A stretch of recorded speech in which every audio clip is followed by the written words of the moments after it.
Au nom du Père et du Fils et du Saint-Esprit. Amen.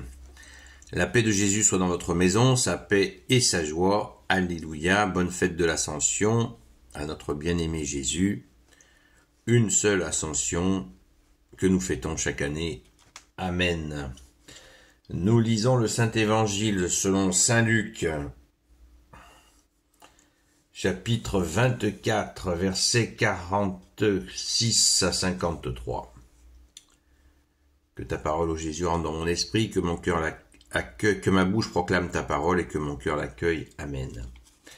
Il leur dit, vous voyez, c'était dans l'Écriture, le Messie devait souffrir et ressusciter d'entre les morts le 3e jour. Et il faut ensuite que la conversion et le pardon des péchés soient proclamés en son nom à toutes les nations, en commençant par Jérusalem. De cela, vous êtes témoins. De mon côté, je vais envoyer sur vous ce que mon Père a promis, restez en ville jusqu'à ce que vous soyez revêtus de la puissance d'en haut. Waouh! Jésus les conduisit jusque vers Béthanie. Là, il les éleva. Là, il éleva les mains et les bénit. Et tandis qu'il les bénissait, il s'éloigna d'eux, emporté dans le ciel. Ils se prosternèrent devant lui, puis ils revinrent à Jérusalem en grande joie, et sans cesse ils étaient dans le temple à louer Dieu.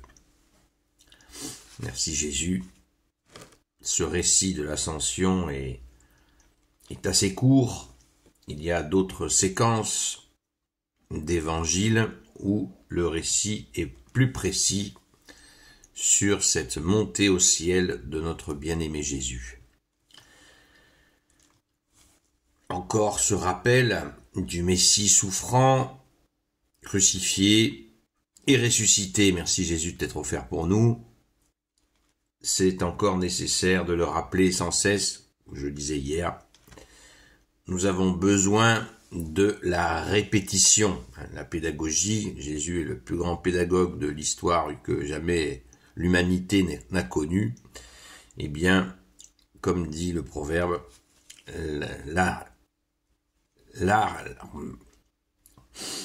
je vais y arriver.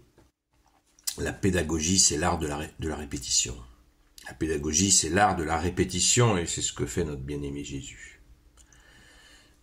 Alors, on va s'attarder sur un aspect qui est, à mon avis, fondamental que Jésus annonce là et dont on ne parle pas assez, puisque quand arrive la Pentecôte, on parle que de l'Esprit Saint et c'est normal, puisque les langues de feu sont descendues sur eux.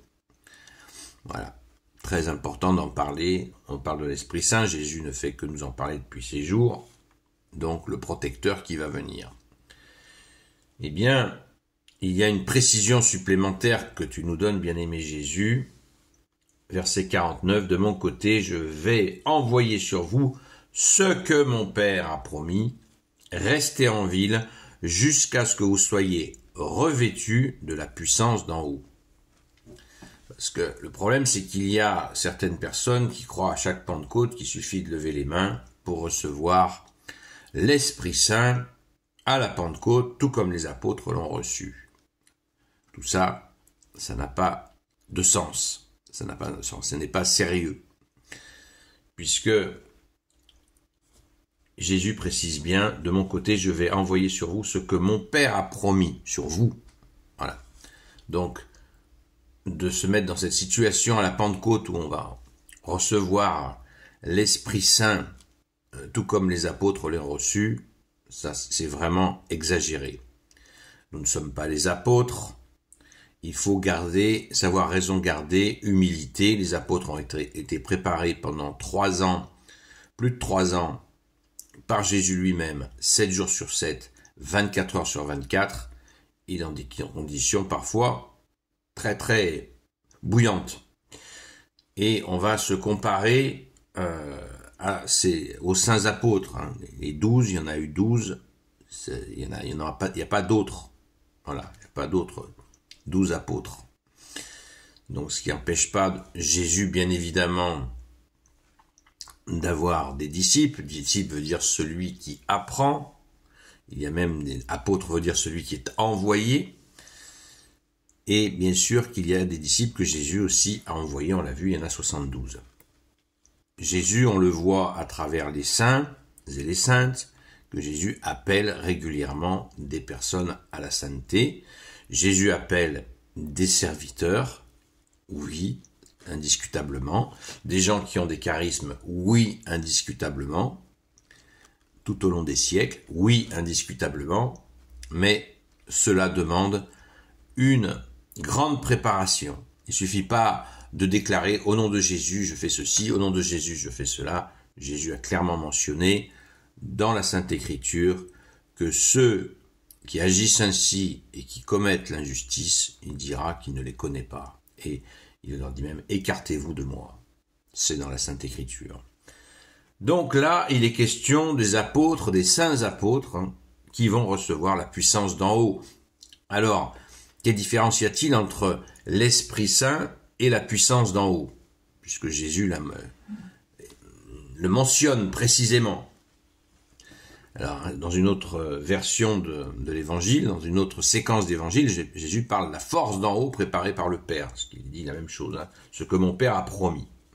De mon côté, je vais vous envoyer, c'est Jésus qui va envoyer ce que mon Père a promis, la puissance d'en haut. Donc, à mon avis, il faut faire la nuance entre l'Esprit Saint, qui est Dieu, donc comme puissance, c'est surpuissant, il est Dieu, mais le Père a prévu quelque chose de spécifique aux saints apôtres. Quelle est cette chose spécifique? Eh bien, c'est tout simplement la continuité de ce qu'a fait Jésus. Les saints apôtres, c'est pour ça que je parle d'eux avec insistance, ont reçu la capacité de faire tout ce qu'a fait Jésus. Alors certains rétorqueront en disant, Jésus a dit lui-même, vous ferez des choses plus grandes encore que moi. Jésus l'a mentionné. Mais est-ce que vous croyez que nous pouvons nous passer d'une préparation qui dure des années pour que des personnes puissent faire des choses très grandes? Non. C'est quand même assez curieux que des personnes s'autoproclament donc apôtres, ou ceci ou cela, ou ayant tel ou tel don, et que leur temps de préparation est quand même assez léger, voire très léger. Là, les saints apôtres reçoivent la force d'en haut, préparée par le Père. Nous croyons en un seul Dieu, le Père, le Fils et le Saint-Esprit. Eh bien, cette puissance est unique pour les apôtres. Et il suffit de lire les Actes des apôtres pour s'en convaincre. Ils vont jusqu'à ressusciter des morts. Donc, c'est clair, les apôtres ont reçu de quoi faire la continuité de ce qu'a fait Jésus, ce que Jésus a annoncé ce qui allait arriver par l'Esprit Saint. C'est l'Esprit Saint qui prend le relais de Jésus, puisque Jésus n'est plus visible matériellement, il est présent par l'Esprit Saint, et l'Esprit Saint va donner, bien sûr, va conduire tout cela. Et Jésus, bien sûr, est toujours là, mais de manière invisible, bien sûr. Donc cette ascension, Jésus confirme à cette ascension ce qui va arriver à la Pentecôte juste avant de partir. Jésus annonce la fameuse force d'en haut qui va venir. Et nous en reparlerons à la Pentecôte de cette fameuse force d'en haut, de ces langues de feu qui vont descendre sur les apôtres, qui ont été très marquantes, très puissantes, mais avec ces langues de feu, il y a cette force d'en haut préparée par le Père. La présence de l'Esprit Saint, évidemment, mais la puissance d'en haut est spécifique aux apôtres. Alors vous allez me dire, pourquoi tu insistes si lourdement sur le sujet? Parce que c'est très sérieux, c'est très grave, car des gens s'égarent à se déclarer apôtres, et ils vont trop loin, c'est dangereux, et le plus dangereux, c'est déjà pour eux, et pour les gens qui les suivent. Parce que c'est jusqu'à preuve de contraire, c'est Jésus qui dirige tout, Il est le chef, la tête de l'Église catholique, et nous avons besoin d'humilité pour nous faire serviteurs. Amen, alléluia. Alors rendons grâce pour cette ascension. Il nous est dit dans une autre séquence d'évangile que des anges sont obligés d'intervenir auprès des apôtres qui sont là, qui sont prostrés à voir Jésus qui est monté au ciel, et ils leur disent, les anges leur disent, il reviendra dans sa gloire exactement comme il est monté. Vous voyez ? Donc c'est une confirmation du retour glorieux de Jésus dans sa gloire sur ces nuées d'anges, parce qu'il est effectivement, pour l'ascension aussi, les nuées d'anges étaient là, bien évidemment.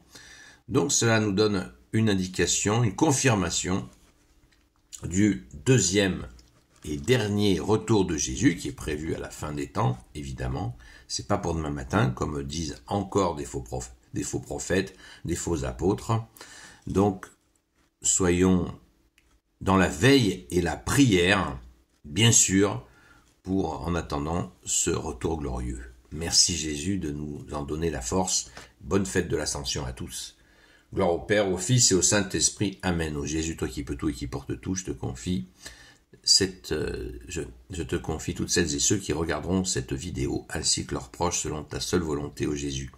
Sainte Marie, Reine des cieux, toi notre Mère, Notre-Dame, Grand Saint Joseph, toi la terreur des démons, Sainte Marie-Madeleine, notre chère Sainte Patronne, et vous tous les saints et saintes amis de Jésus, Saint Michel Archange, Saint Gabriel Archange, Saint Raphaël Archange, et vous tous les anges qui te servent, ô Jésus, je vous confie toutes celles et ceux qui regarderont cette vidéo, ainsi que leurs proches, selon ta seule volonté, ô Jésus.